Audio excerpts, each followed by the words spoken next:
Splash. That's the only little like decoration I want. Nice touch. Did you have it? You didn't have it on the last one, did you? I have it on all of them. Oh, did you? I place it randomly, but they're always. That's the only like little like Easter egg that Easter I do. egg. That's pretty dope. That's pretty dope. Yeah. There's a couple things I want to talk to you. The first thing was the book that I read, The Psychology of Money, that I don't know if I told you. Yeah, no, you did. You did. That's, I think, by far one of the best books since Rich Dad Poor Dad that I've ever read. Psychology of Money? Yeah. It's on Audible. I just finished it. Oh, sounds So, yeah, you can just jump in it. It's fucking great. It how do I say it? Like it so Rich Dad Poor Dad, Adrian comes to me and he's like, yo, I'm in the DOT. He's like, yo, you want to make money? I'm like, oh shit, yeah, I think I do. Boom, he gives me Rich Dad Poor Dad. That starts it for me. I feel like this did the same thing. It like so essentially what he's saying is money and finances, all that shit hasn't been around long enough for us to make like mature decisions on it. If that makes sense. Like money, like the idea of money and like all banking, all that stuff, stocks, all of this is relatively new to like the human race.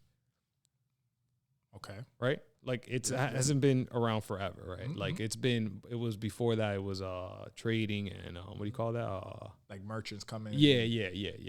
But the idea of like money, like something that's not tangible and trading something that's like, you know, that you don't actually own, like stocks and stuff, like, you know. So he's like, you know, we try to justify it. And again, that's why I like my astronaut tattoo. We try to put like a base on it. Like, no, this is real.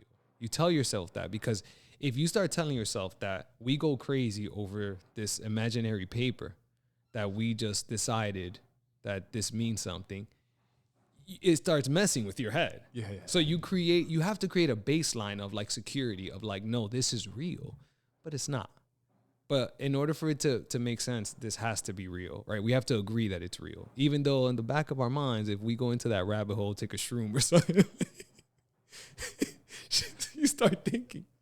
But right, okay, so you understand where I'm coming from with that. Yeah. So what he's saying is like, we have to treat money and all that. We have to think of it as a emotional thing more than a logical thing, because markets are driven by emotion.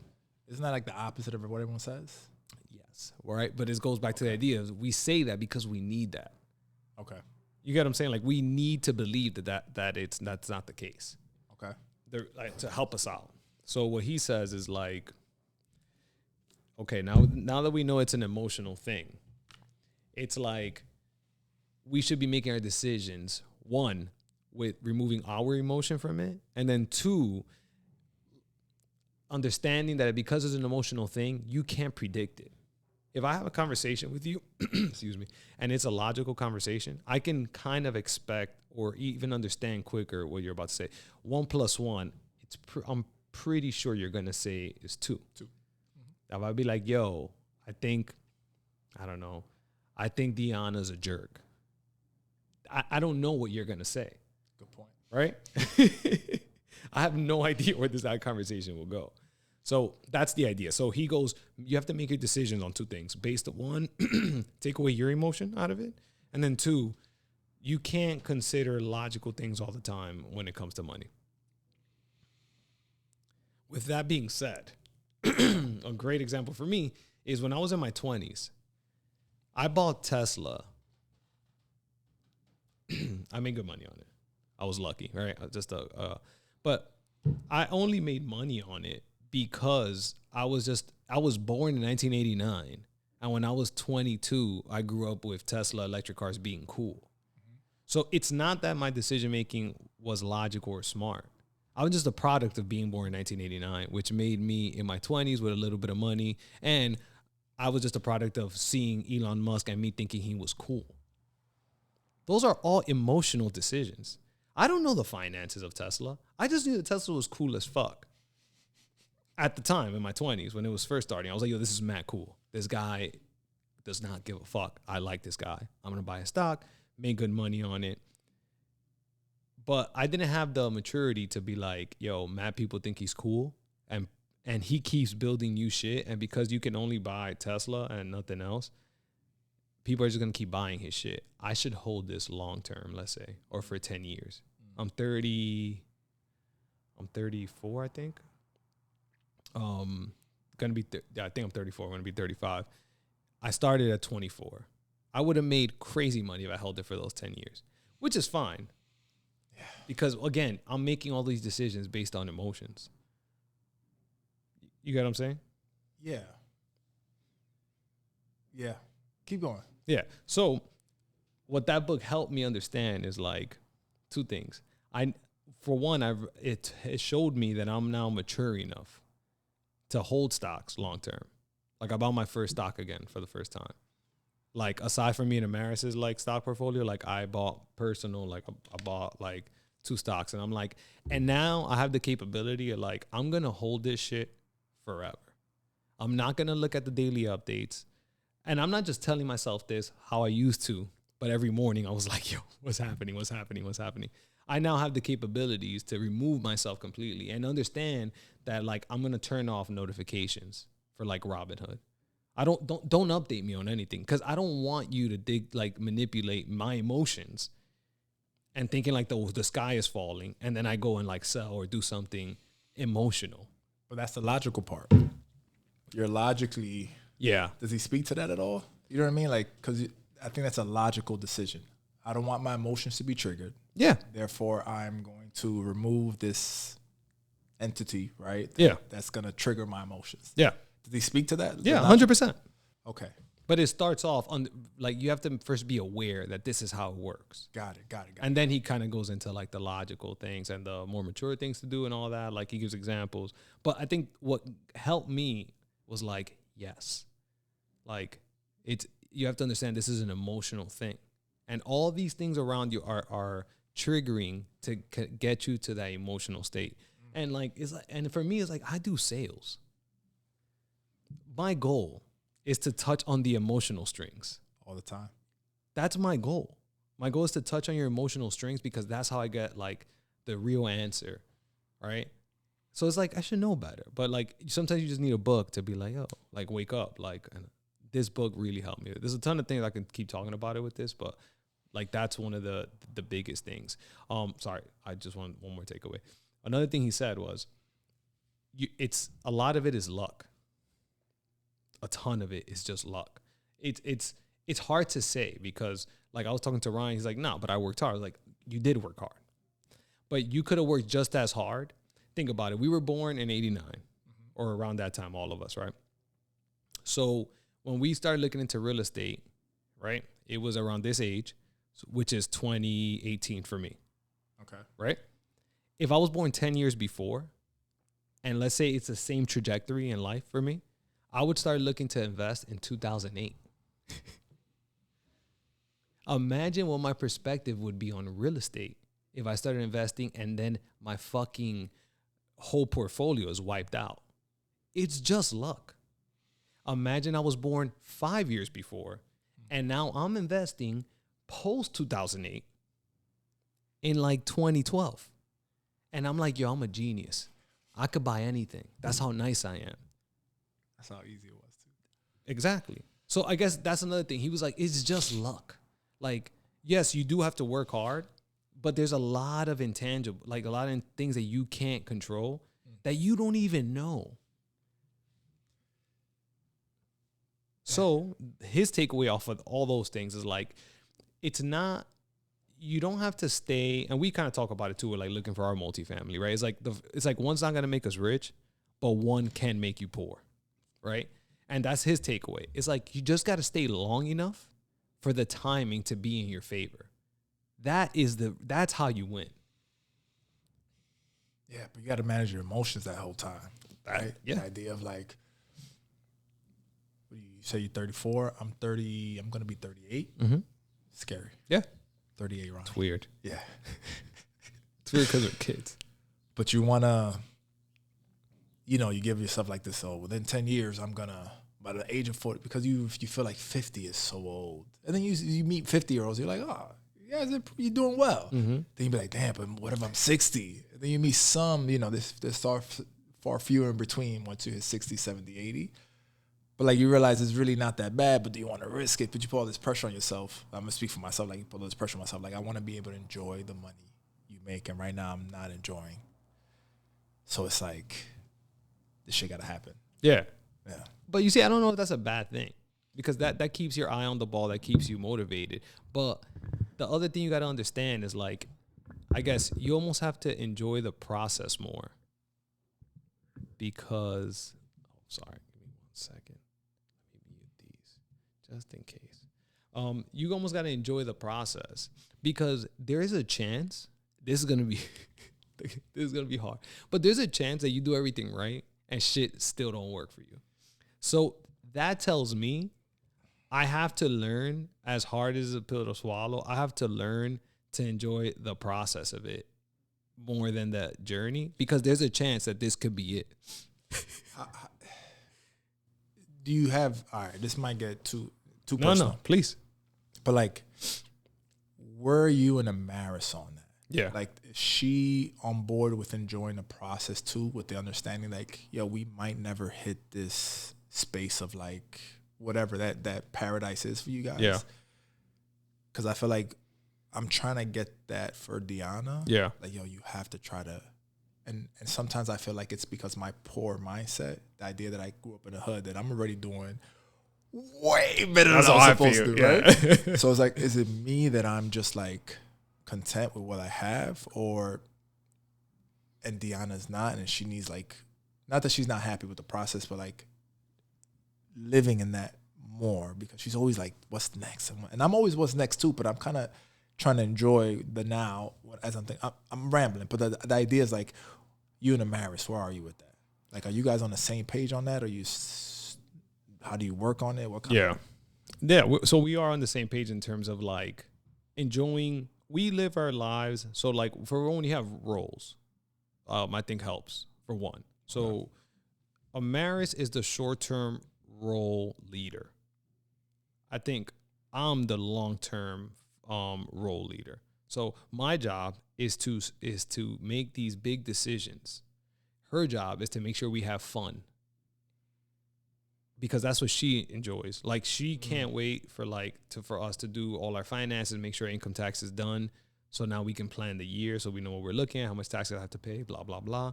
So she can book the flights to DR. I don't care about when I go to DR, how long I go to DR. I truly don't. I don't even lie to myself. I don't care. She does though. But the thing is, when I'm in DR, I'm like, oh, I'm so happy I'm in DR, right? I'm like, how did this happen? You know? So I think roles for one help us, and like being okay with roles, which is tough because your role might suck. Like, right? If like you're in a championship team, but your job is to just play defense for 15 minutes off the bench, you're like, fuck. Like that's it. That's all. But like you just got like that role is important. So I think like that was the hardest battle for me and her. Like for me to kind of show her like, yo, this is the role. Yeah. Like you're really good at this role. This is the role that helps you with your family. Two things. Do you like this role and can you be happy in this role? She's like, as long as I get to plan all the fun stuff, kids' birthdays, Christmas gifts, everything, like all that fun stuff. She's like, I'm happy, but I don't want nothing to do with like investments we do, like all this stuff. So that's what I do. So I think that's why it works, the dynamic. I got lucky because she, like I said, we're not clashing with the long-term goals. She trusts me with long-term. I trust her day-to-day that like the way things are set up is gonna be beneficial for me to have fun, allows me to enjoy the journey. From her end, allows her to build wealth long-term. The finances play a big role in that and having that locked in. Yeah. It sounds like from what you're telling me, and I think that's what we're trying to get at, but it's like I feel something always comes up. And right, like when we start building at the beginning, something comes up. And it's not something that we can be like, oh, put it on. It's like, no, that we have to do. So it's like, it feels like we're always starting over. Yeah. In that aspect of it, right? And she does express that she needs, she wants to do the fun stuff. And I'm like, we can do the fun stuff, but like. At what cost? At what cost, you know what I mean? And then it's just like, damn. Yeah, it's tough. Like, and like I said, and that's what I'm saying. Like, there's so much stuff that's out of your control. So it's almost like you have to, like you have to embrace the journey. It sounds so fucking cliche. I hate saying it, but like it's true though. You have to, because you can't control a ton of shit. Like, you know what I'm saying? You just can't. Like, I'm learning that. Like, look, I sold the 2-family, whatever. I spoke to you about the plan. The plan was like, all right, go to a 2-family, rent for a year, rent for a year while I look for another investment project and then hop on that. Perfect plan. Can't find anything to buy. You know, it is what it is. Like, you you gotta pivot. It sucks. Like, right, I feel like the money that I'm paying in rent monthly could have been going towards my investment, you know, equity paid down, all that good stuff. But it didn't work out that way. Like, I'm annoyed at it, but it's like, fuck it, you make the best of it and you keep going, you know? Like, that's what I'm saying. There's nothing I don't want to say nothing you can do, but like, do you force it? I'm good. You know, like, I'm more risk averse now with the 2 kids and having a family. I'm not gonna lie. If it was just me by myself, I would have fucking done dumber shit. But like right now, I'm like, nah. You know, and I just embrace it. I'm like, that's the way it goes. Like, fuck it. Yeah. Tough though. Yeah, it is tough. It's tough. It's tough, bro. But selfishly, I wish you worked with kids. Yeah. Because what you do as a business or as a salesman is you tug at people's, but you still do it in a very authentic way. I'm sure. I haven't even seen you do it, but I'm sure. This is the way who you are. And that's what kids need, bro. Yeah. You know what's crazy? There's so much, like, so you talking about kids. One of the things that you did really well at a young age, I never forget this, by the way. Miss T, I never forget. Miss T's a lot of things. Yeah. But one thing she was good at, she could spot talent. That's one thing. Okay. Like, besides the micromanaging psycho stuff that she did, in terms of macro and understanding, like, the bigger picture and getting the best out of people, not too shabby. I honestly, I would have to agree. And I'm only going to say, only it's hard to say. Only this. This is the only reason I have to agree. I worked with her for long, but not at the same time. This was at the Armory. Mm-hmm. And then I love the gym. And she just said, yo, I don't know anything about the gym. I don't care about the gym. If the kids are happy and you're doing great things, just tell me what you need. So from that aspect, from that narrow perspective, I can say yes. Like, she might have just saw something I don't have to deal with. This kid loves doing it. He'll do all the work that revolves around the gym. Do your thing. And that, if that was her way of doing things and spotting talent and letting them excel in that way, then I have to say yes. But I only have that one perspective. I just wanted to be clear. No, 100%. I didn't know what she was doing. She was crazy. Okay. But what I'm saying is, like, that whole thing, like, working with kids and, like, seeing talent, like, I guess what I'm trying to say is, like, she saw what we all saw with you, that you were very impactful with kids. The leadership was there. The consequences were there. Accountability was there. And you were, like, the first one for me, Jeremy, and all that, to see that. The reason why I say is, like, I never, talking about the journey, it's like you could be really good at anything, but if it, like, and people gravitate to you, no matter what it is. It's fucking crazy. It doesn't matter how simple, how whatever. But if you show like not greatness, that's not the word. If you show dedication, like if you treat it like it's yours and you cater it and you help it grow and all that, it's crazy how people just naturally gravitate towards you. Mm-hmm. And how, like, people in control just be like, do your thing. Like, I don't know what it is exactly, but keep doing it. And I just feel, and so, like, I get what you're saying. Like, we should all, I would love to work with kids. I don't want to work with kids right now. Let me not lie. Maybe in the future. I'm over it right now. But yeah, man, like, if you don't mind talking about that, but like that part, like treating it, like, what made you like take this group of kids and like making it your like little city? First of all, thank you. Second, it's going to sound mad anticlimactic. Yeah, no, most things, like, it was fear of growing up where I was growing up and then deciding, like, what can I control? That's really what it was. So I was like, if I can get these kids thinking a little differently, you know, to the extent that I could at that age, you know, 14, 18, I thought I was thinking like, I was only thinking 2 months in advance. But like, that was my whole thing. Like, yo, maybe I'm so scared of living here. You guys must feel some of this, right?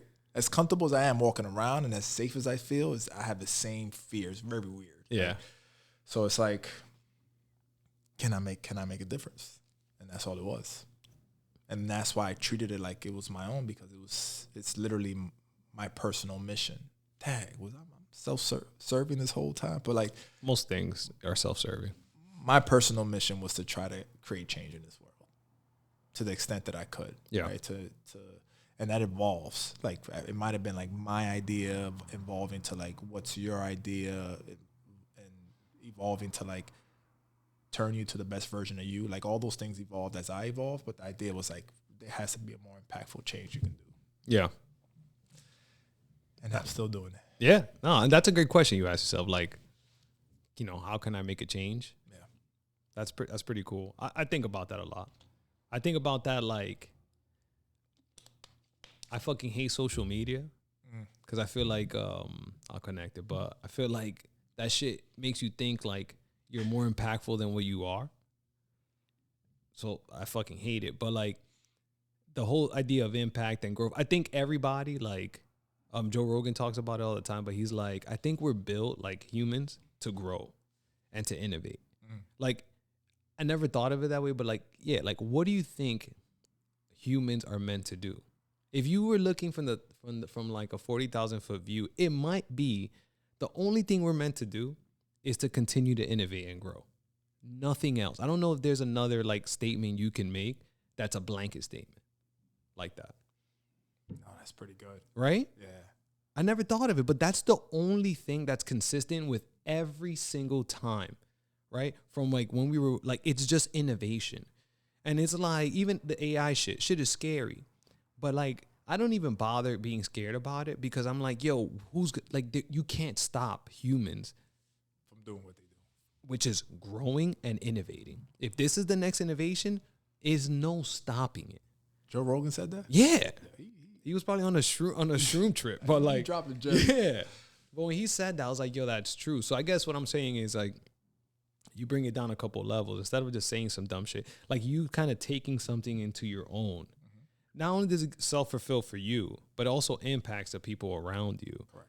And like, I just feel like when we were in PAL, we were all like, especially that summer where it was me, you were our, what is it? Not director, like, program coordinator, right? Yeah. You were our PC. Jay was our director. No, not Harlem. The Bronx. Yeah. That one summer. Yeah.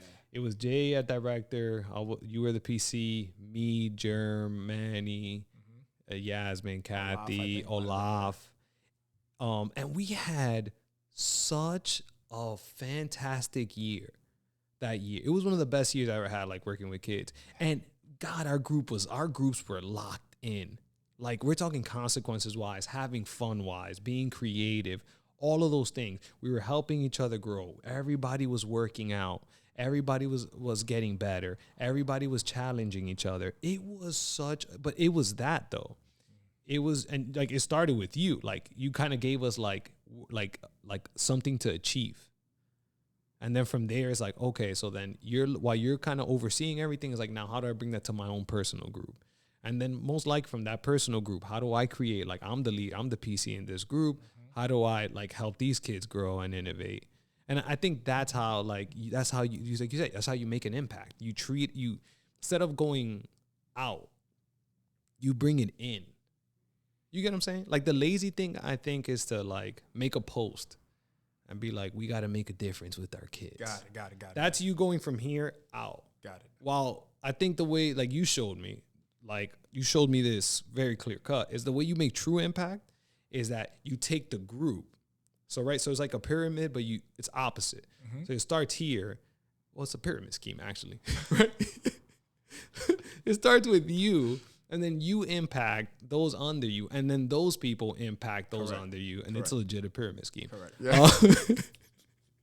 But that's what it is, though. But it's a good kind of scheme. It's a good pyramid scheme, as opposed to the opposite, which is just terrible. Correct. But the thing is, like you will never get like, and I know you're not looking for it for sure, but like you never got a PC of the Year award. You know what I'm saying? We never even told you, Berto, good job leading us. You know. So like you have to like, I guess you just, that's why I think the journey is what I'm saying, right? Like if you're looking at it to get an award, you might never get that award.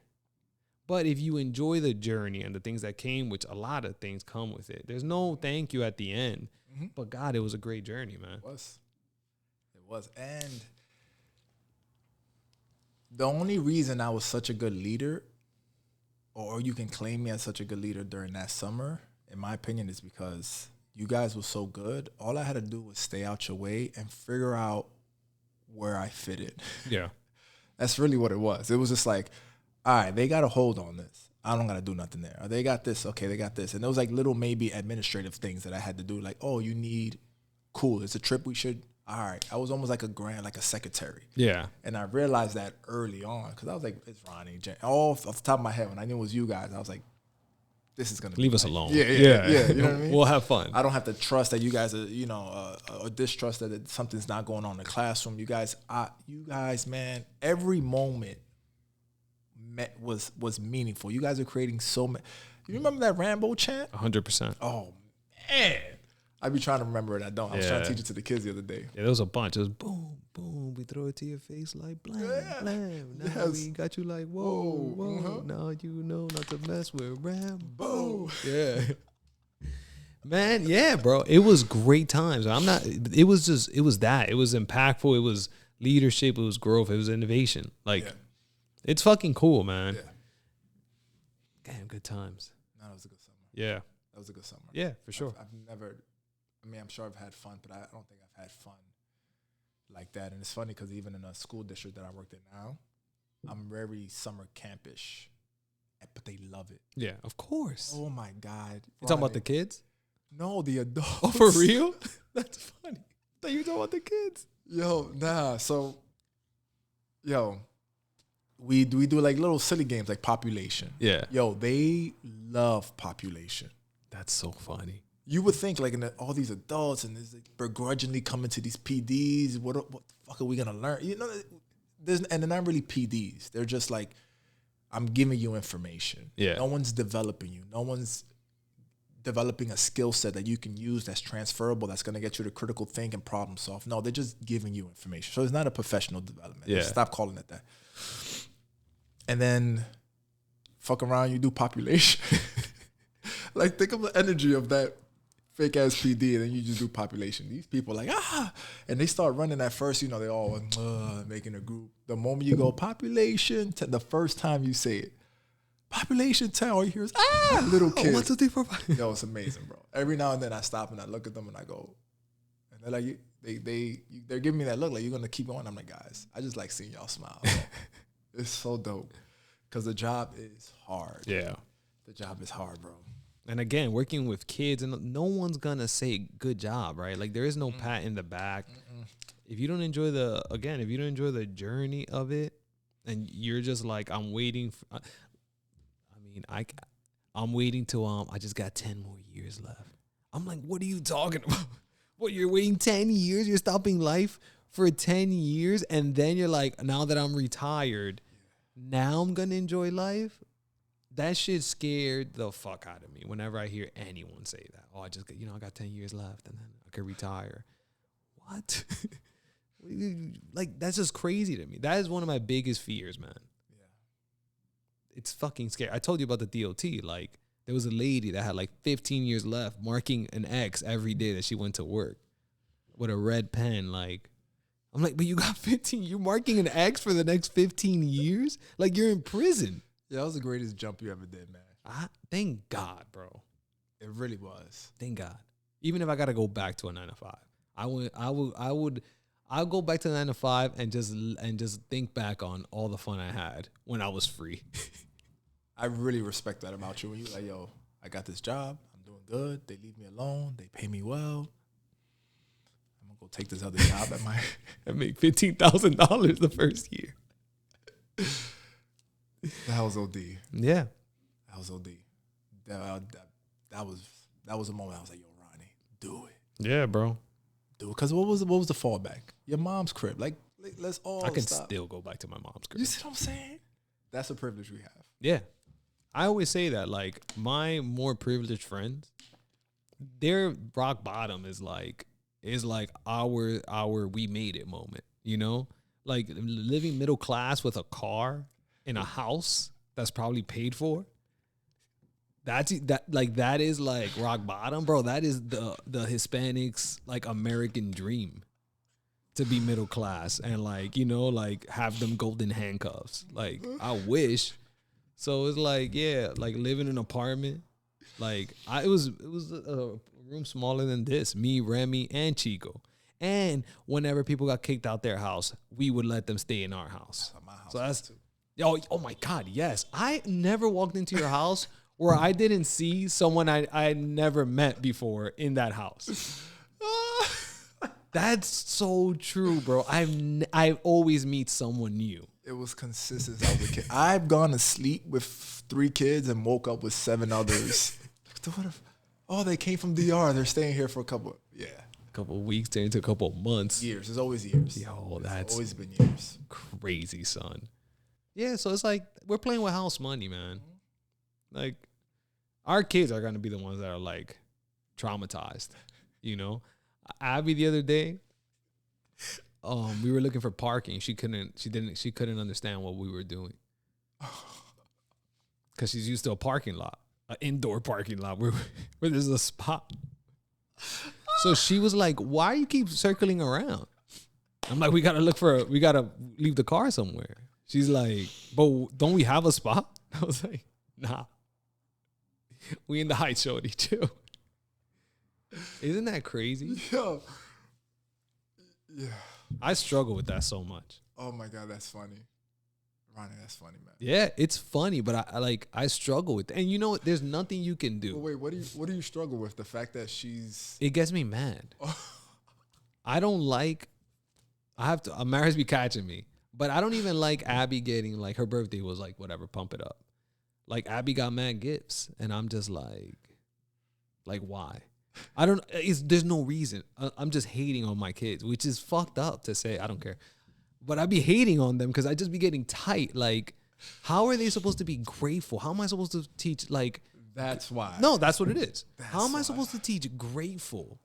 Like, Abby spelled her... And I'm like fucking victim. This morning, Abby spelled her name for the first time. I got hyped. So I was like, yo, we getting you a donut after this. It's like, motherfucker, this is what she's supposed to be doing. But you get caught up. How do you like? You have a King is 7, 8. He's gonna be 9, and Ilani is 7. Okay, so you deal. I mean, like you're the first one of us to deal with it. What do you do? That's a great question. So, I humble them in other ways. Deanna, she feels like she doesn't go overboard. I think every time she does, but it's just a matter of perspective, honestly. Like to every regular person, probably it's like, oh, she's it's mediocre. But to me, it's like, nah, yo, what? How many balloons you get? Nah. Tell them to bring their own balloons. Yeah. We're gonna play a game. So I try to like fall back as much as possible when it comes to those things, as much as I can, and then I just throw in the budget thing. Like, what do you want to do? Cool, we can spend $700. I don't mind. And then I point out the other thing. It's like, all right, maybe we don't have to spend $700. She'll be like, we'll spend $400. Whatever you want to spend, let me know, because I know this is important to you. But know that I'm gonna have to take it out of something. Something's coming out of here. And I think that's allowed me to like manage it somehow. But again, it could be OD for them. I don't know. But I do humble them in other ways. There's other conversations that we have. I hold them accountable as much as possible.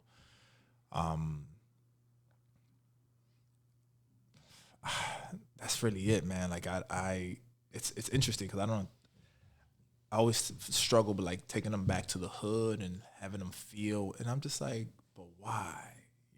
But then there's a part of me that's like, there's a certain level of grit that you get from coming out of there. But I try to toughen them up in other ways. Jiu-jitsu is one way. You know what I mean? Having life conversations through that. I'm literally trying to toughen them out in ways that I didn't need to be tough. And I'm just kind of experimenting. Who knows? Maybe they'll be soft as shit. Yeah, yeah. But I'm trying not to do it the way I had to learn it. It's just unnecessary bruteness. And fear for no reason. Although that's a reality of life, which I want them to experience sooner than later. Yeah, I hear you. I go crazy thinking about that. Like Kevin Hart, I don't know if you saw that. It was a couple years ago when he it was a bit where he was like, I brought my kids to Philly where I grew up so they can, like, same thing that you said, like, so they can see. And all they got from it was like, can we stay here the whole time or something? Yes. You remember? And I find it's like, yo, I get it. Because, like, to them, it's an adventure. Correct. To us, it was like, nah, bro. Like, it wasn't an adventure. We woke up and we were here. Correct. Like, so people try to do that. And I always think, like, I can't do it that way because, like, same thing. It's an adventure for them because they know they have the hedge is that they get to go back home. So, like, you know what I'm saying? Like, it doesn't, I think jujitsu humbles me a lot. Doing it, getting choked out, like you're like this. Maris yesterday was a rough day for me in jiu-jitsu in the sense of, like, I got my ass whooped. It just so happened that it was like 12 of them, and 2 of them were beginners, complete beginners. Then the other, like, 9 of them were monsters. And then it was me who has like 9-10 months. The problem with that, for those who don't know jiu-jitsu, is that if you got somebody like a month in, they're almost a danger to themselves. So let's say you roll, like, you're rolling you're teaching them more than anything because they're a danger to themselves. Mm-hmm. To someone like me, you take the guy that has like 3-4 years, they can get a little crazy with me because they know I know enough to tap when I'm in danger. So that means they could try shit with me. So it was like I said, it's nothing like they're like beating me up. That's not the kind of school I'm in. But it's just like naturally, like, these guys are like, you know, like, even if they, like, you know, it's just the way it goes. So I got home and I was talking to Matt and I was exhausted because, like, when I try to roll for an hour straight whenever I go, like, you know, whatever. This is like after the class or just? Yeah, so it's a class. So it's 2 hours. The first hour is like we'll teach, like, we were learning the K guard. Got it. The whole hour, and then the second hour is like, you feel free to roll for an hour. Got like it. So I try to roll just for like endurance. I'll roll for the 60 minutes, and it was 8-minute rounds, which is fucking crazy. So it was, I try to explain to her, like, she's like, you're exhausted, you're hurting, and I'm like, yeah, but my life was in danger.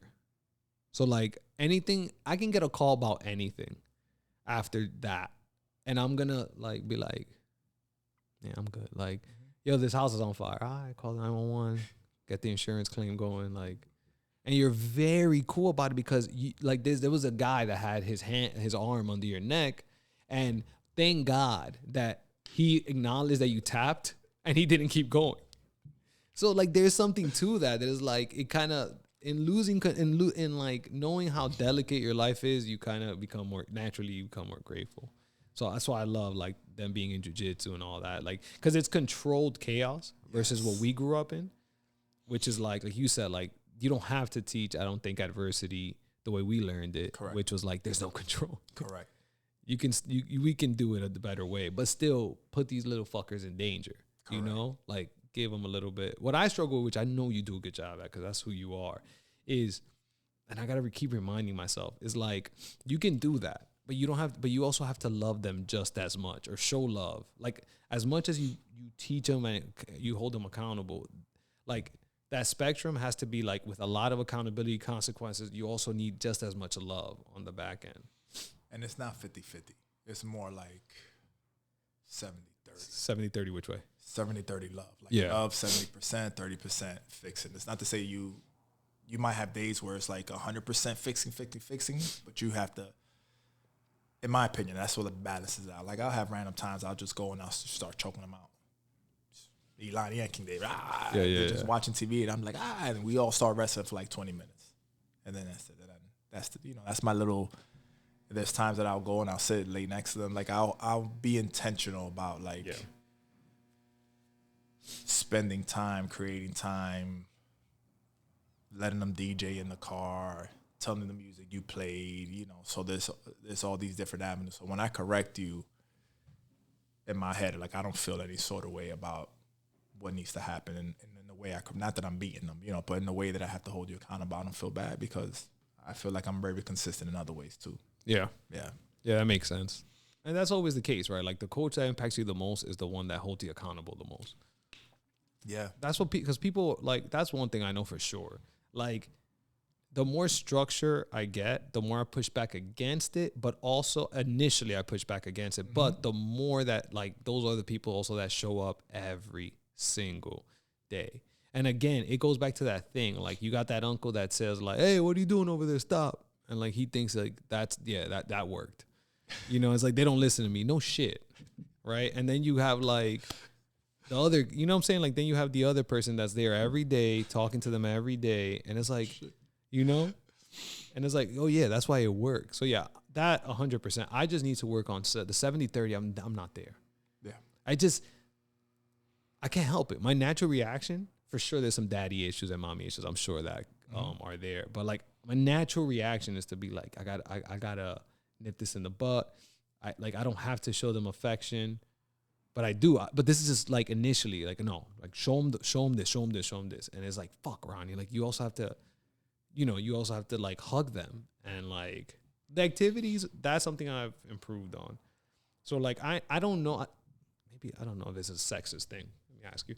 Like, Amaris has the capability of just being there with the kids, doing nothing. Bro, I can't do that. Like, my doing nothing, I just want to be alone then. So like what I've learned is that everything I do has to be intentional of like, I won't just sit with Abby. I'll be like, Abby, let's draw. Or I'll be like, Abby, let's do a podcast. Or Abby, let's do this. Rating is still a baby, so it's harder, to like do anything. But like more Abby. Like I look to do activities because that keeps me engaged, which then I guess I show my love through there. Because the worst father, like Ronny as a father, is the Ronny that has nothing planned and will literally be like, let me put Abby on the tablet so I can just like, I don't watch TV, but like, I don't know, like start editing one of these podcasts, just doing something. Like, do you have the capability of just like doing nothing but being present with your kids? Yes, but it's hard. Okay. Yeah, but it's hard. For the most part, I also try to balance it out with them, maybe because they're older. I'd be like, yo, what do you want to do? You know how you're like planning all these things? What do you want to do? You guys want to play Uno? I always bring up, we just want to watch TV. I was like, that's what y'all want to do right now? That's what I'm going to do. So that kind of puts me in that mindset of like, all right, I can just chill with them. I don't have to do an activity with them. You know what I mean? Mm-hmm. So that's that. But originally, it was always something. Oh, anytime with me, it was like a PAL activity. Oh, dreamer this. And then we used to get roll up mad paper. We threw paper all over the floor. Whoever can clean up their side faster. 1 minute. Yeah. A whole bunch of games. The Floor's Lava was one of our favorite games. Yeah. Yo, and we one time set it up that we had to go into the room with chairs and all. It was kind of dope. It was kind of dope. But I learned, I'm tired. So I learned like, yo, what y'all want to do? And if I feel like they're always like on some TV, then I switch it up. Like, nah, no TV for the next 2 hours. I'm down to play games. I pull the games out. If they touch, come play. We're playing. And even in those moments, I don't really want to do that. Yeah. But it's just like, I know it's more beneficial for them than to me be sitting and knowing that they spend a lot of screen time. That's how I balance it out, though. But I just find the only difference I do from what you do is that I ask them, and then maybe it's because they're older, and it puts my mind at ease. I can just chill. Yeah. If they want to just watch TV. Again, but if they've been watching TV for like 4 or 5 hours and I know that, I just shut it down. I get that. That I do. Like one thing Jay that he works with me, I just asked him one day, like maybe like 2 years ago, like, how do you manage like just like screen time? And he gave me like a nice rule of thumb that I use. He's like, I don't know if I have like a system, but he's like, I know that there's a concern when I ask my kids to come outside and play. Yeah, and I'm like, yo, that is so like good. Like, if the kids ever say they don't want to go outside and play, then like I messed up. The scale is tipped way too much. They've been on the tablet way too long. Like, he's like, I've never had one of my kids say no. Like, they're waiting for me. to get off my ass and like go outside and play. Yeah. That's fire. Like I always think about that. Like, yo, I'm not making this fun enough if Abby doesn't want to leave the house. Like recently, Abby doesn't want to go to the supermarket anymore. I'm like, fuck, you still want to go all the time. Like it's fucking us. Like it's got to be us. It's the tablet, the TV. I don't know, but for her not to want to go outside, look at other people, fucking take in the sun, breathe air. You know what I'm saying? Have the chance of maybe getting a something sweet, just something like. I rather deal with that than be like, no, I'm good. I'd rather just chill like with the tablet. I'm like, motherfucker, like it's me. Like I gotta make it funner. I gotta at least hint that there's a chance that she might get something. Maybe I'm being too strict. She is a kid. You know what I'm saying? Mm-hmm. So I don't know. It's just finding that balance. It's funny how your mind goes through all these questions and how you question yourself. At least I do a lot of reflecting. Me too. Did I do it right? Did I think about that? Was that emotional? Was it me? Was it really him? Nah, he deserved that. Nah, she needs to deserve that. You know what I mean? It's just like parenting is not easy, bro. No, but you know what I am learning though? Anything that like, well, I think it was, I could be butchering this. Ford, he did the assembly line that he got from George Washington Carver. Just want to point that out. Yes. So, but he wasn't from that. He got that idea from this guy, or let's just say, that maybe wasn't in that industry. Mm-hmm. Like, so what I'm learning too, that's helping me grow, bro, like so much in general, is that like the same, it doesn't matter, like what you, like, goes back to what you did. Like, you learned how to be a leader fucking managing a gym in the Washington Heights. Mm-hmm. What the fuck? But it's fucking crazy how those same tools that you learned doing something that's as pointless, let's just say, in the grand scheme of things, which I don't think so, but I'm just saying like in the macro. The fuck, you're managing a couple kids that maybe don't show up sometimes. Maybe you only got one kid, but you stick to your guns. And who the fuck knew that those tools now relate to almost everything you do? By the way, Coach Dave is the only person that knew that. I was about to say, shout out to the Godfather, Coach Dave. The man. But like, that's where I got it from. Yeah, bro. But who knew? And like, so I don't mind. I no longer care. Like, I'm very careful about what I do in my time. Mm-hmm. But the cool thing is when you choose these things and you're going to do them forever, the infinite game. That's why I love that. As long as I'm playing the infinite game, I'm just looking to grow slightly in everything that I do. So I don't mind podcasting with you, get like 2 nuggets, right? And like, yeah, maybe I'm not doing real estate right now, but what I'm taking away from you is just going to help me get a little bit better in real estate, even though it's 2 completely different things. Mm-hmm. With parenting, same shit. What you're doing is you're managing growth. You're fucking managing emotions, your HR. You're managing so many relationships, teaches you how to be dynamic. You constantly asking yourself questions, again, it removes that black and white from you. It keeps you in the gray. Kids will keep you in the gray because you never know what the fuck is coming. Mm-hmm. And if you live in a black and white world where you think the kid's going to be the same, good fucking luck. Yes. You're fucking lying to yourself. So those same tools that you're getting from these things from being in PAL, I feel like transfer over to different industries or what different things that you're doing. So you're managing people. That's what I'm learning how to do essentially. So it's exactly what you said. Funny, I never thought about it that way. How much stuff you got from the gym that's so transferable, but it's fucking true. And it's Dave Crenshaw, bro.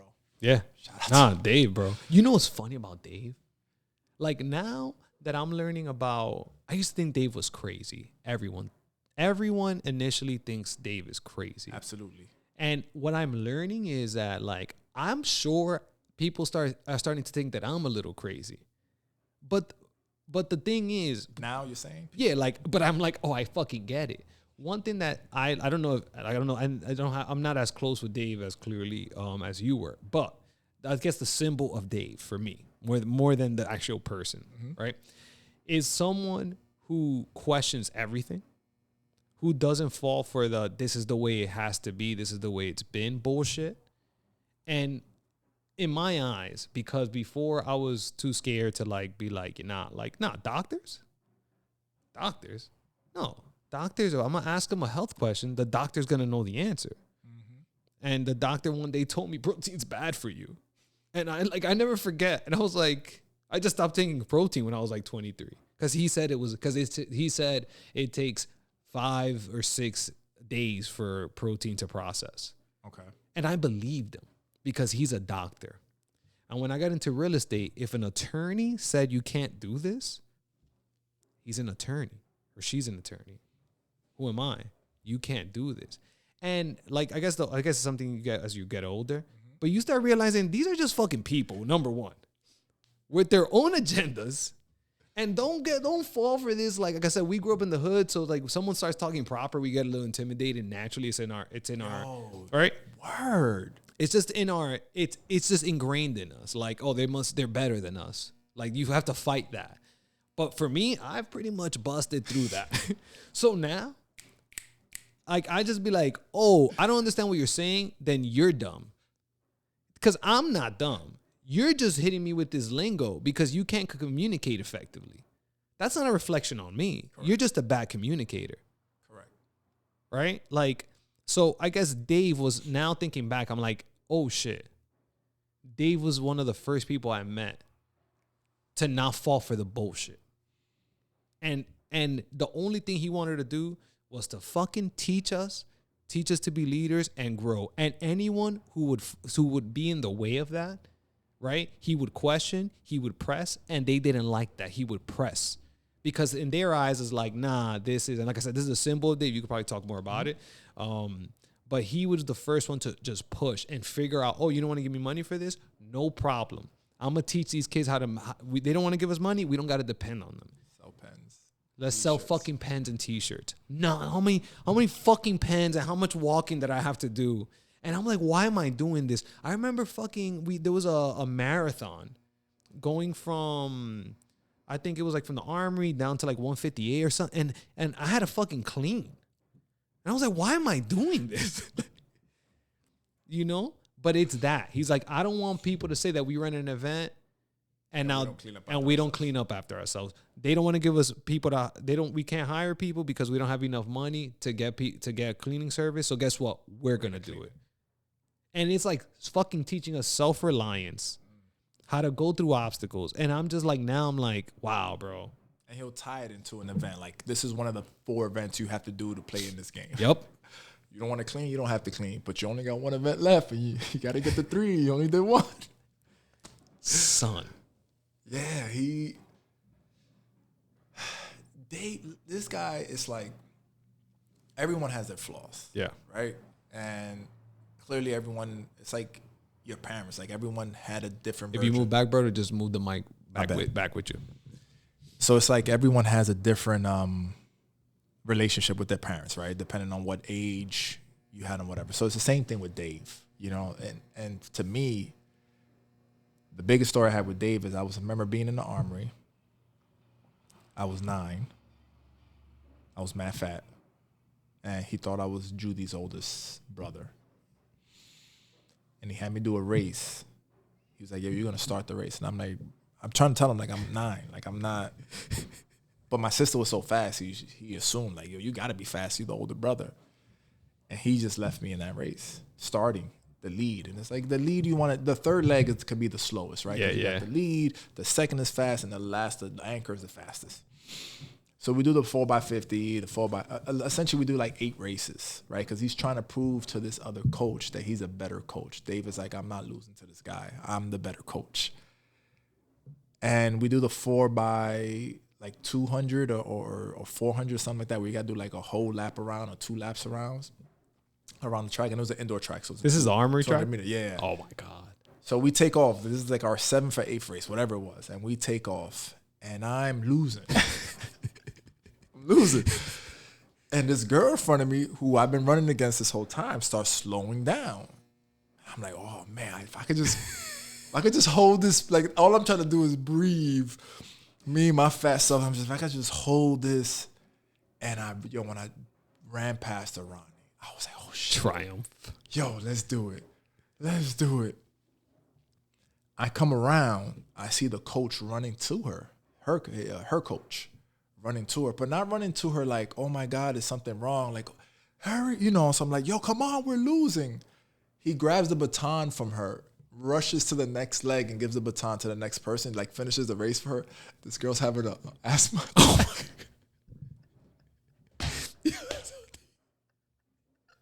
What an asshole! An asthma attack, bro. And Dave always tells the story like, yo, Captain Alberto ran a girl to an asthma attack. When he says it like that, it sounds like a headline. Yeah, you gotta hear the whole. I'm saying all that to say, man, he's like, his whole thing was always, that's where I got a lot of like, be intentional about your moments. It was from Dave. Yeah. Like, why are we in a train station not reading? There's little things like that. It's like, why? Why aren't we riding the trains? Like, nah, this is our locker room. Why aren't you guys planning for the game you're about to go to? What's the play? Who's the starting five? And that's what we would do in the train station. We'd be singing in the train station. We'll study in the train station. What are the 5 L's? What are the 3 F's? I don't remember all the alphabets, but the Dreamer alphabet. 100%, yeah. And like maximize every moment to the whole audio thing. How do you barely listen to music? And now all you do is listen to audio books on, you know what I'm saying? Like you're maximizing every moment. And I think that was one of the main things that Dave kind of did, bro. He was the GOAT, bro. Again, he had his flaws. Yeah. But he was the GOAT. He's the reason I'm still doing what I'm doing. He's the reason that you guys got the benefit of whatever it is that I was able to pass on. 100%. I know another thing that he did that I was like, me and Raymond didn't get chosen for SYEP. And he paid us the whole summer. And I never forget, I was like, but we didn't get chosen. He's like, don't worry about it. Just come, show up. Don't worry about it. Let me fit. He's like, I remember because I was like, but we didn't get chosen. He got mad because he used to get mad at me all the time. I forgot what he used to call me. He never called me Ronny. He had a nickname for me. But whatever I forgot my nickname. It'll hit me later. But he was like, you just show up. As long as you show up. And I never forget. He used to always tell me to go home. I didn't even know that. Yeah. Yeah. So me and Raymond we didn't get chosen that one year. It was a lottery, whatever. He paid us. And just the things the constant testing too. Like, you don't have to be here, Ronny. It's like, do I go home? You tell me, Ronny. He's like, I don't know. I'm like, I'm going to come back, but I'm like, I don't know if I should. And I would just come back, and he's testing me. Like, do you want to even be here? If you don't, get out. But if you do, like, I could work with that, But it's just all those things. Like, these are things that I do now. I do to my tenants now. You know, where do they come from? They came from him, like, a lot of these things. And then, like I said, a lot of it came from you, too. It's just crazy how, like, these things that, like, you don't understand why you're doing it. But then, like I said, like, they just transfer over. Jiu-jitsu's kind of doing that for me now. Yeah. Last week, I'm talking to the coach and Carlos, one of the guys that he's like, I think he's a purple belt. And he likes me because I'm constantly, like, trying to learn this shit. And, like, and he's like, the cool thing with this is that if you learn the principles, you don't need to worry about the technique, right? And I was like, motherfucker, like, that's so true. Like, we were talking about, like, sweeping. Just, like, what are the fundamentals of sweeping? What did he say it was? I'm just curious. Yeah, so he's like, there are 3 things we need to do to sweep somebody, right? And that's we have to break posture, right? He's not telling me how to break posture. He's like, we got to break posture, we got to remove the post, and we got to throw the person over. He's like, as long as you do those 3 things, like, it doesn't matter how you go about it. Got it. Instead of, which I think is the shortcut, which is like, grab Berto by the neck, pull him down, right? Like, grab Berto, like, do a fucking arm drag, right? It's like, what you're teaching me technique when I'm fighting to get that right arm, when you're literally leaning forward with your left arm. But because I'm so caught up on the technique and not the principles of what it takes, especially in something as dynamic as jiu-jitsu, it's like, yeah, go ahead. Go ahead. Go not bait someone and extend your arm for their head. Watch what's going to happen to your fucking arm, And it's like, he was like, yeah, like, remember, it's the principles. The creativity comes in on your side. Like, we'll teach you different ways, different techniques, sure. But these are just examples. But it's irrelevant. We'll give you techniques, but you choose how you do it. Like, I don't have to grab. What if I get a diamond guard on you? So I break posture, right? and then you try to stand up and I underhook one of your legs, right? I still broke posture, right? With my legs though, not necessarily with this. And I got a post. Now I just got to tip your ass over.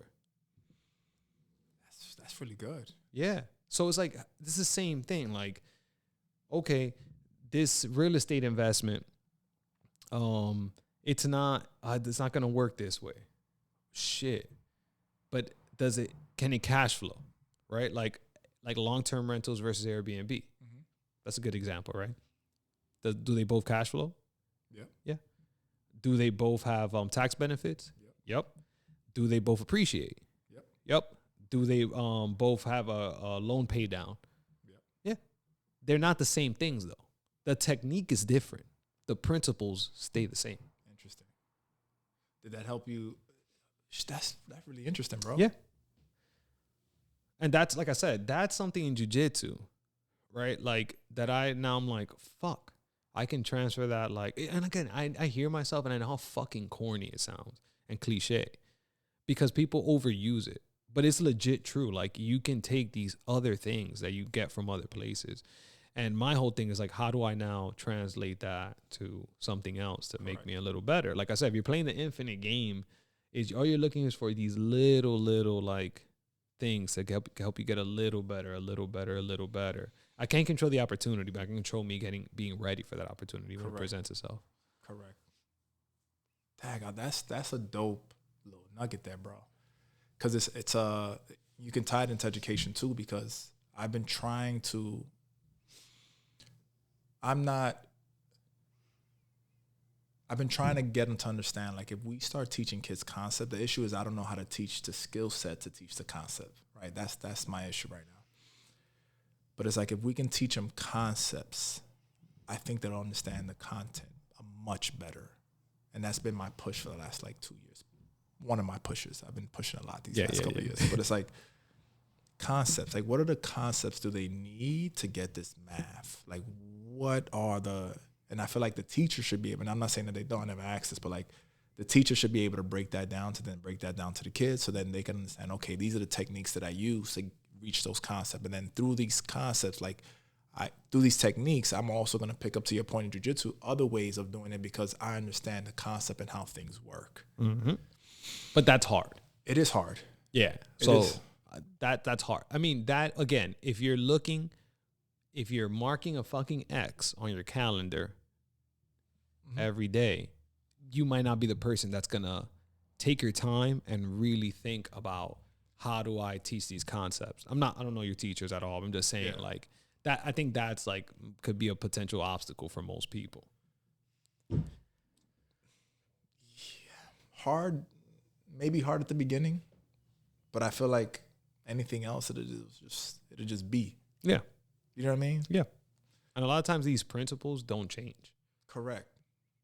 So it just takes that initial, like, I think, effort, and like the dynamic part of people and all that will change. Yes. Right. Different techniques for different people. Right. Like I might not stand up with you in jiu-jitsu, or I might anticipate that you're going to take me down and just kind of wait till you take me down and try to fucking sweep you while we're transitioning, as opposed to, I don't know, maybe Hav, who me and him are the similar weight, similar height, which I might be a little more aggressive technique-wise, right? But it's the same idea. It's just how, like, the principles don't change. It's just the technique, right, is different.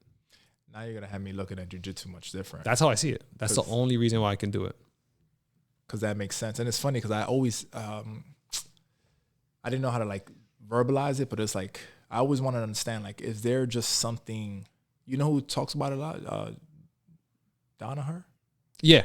What's his first name? Starts with a J. John Danaher. Yeah. He's this guy, his coach. Gordon Ryan, yeah. So he talks, it's YouTube stuff. He talks a lot. Hold that thought. Yeah. Gordon Ryan. I like to go halftime and just make sure everything's recording. If you got a pee, bro, you could. But you were talking about Gordon Ryan.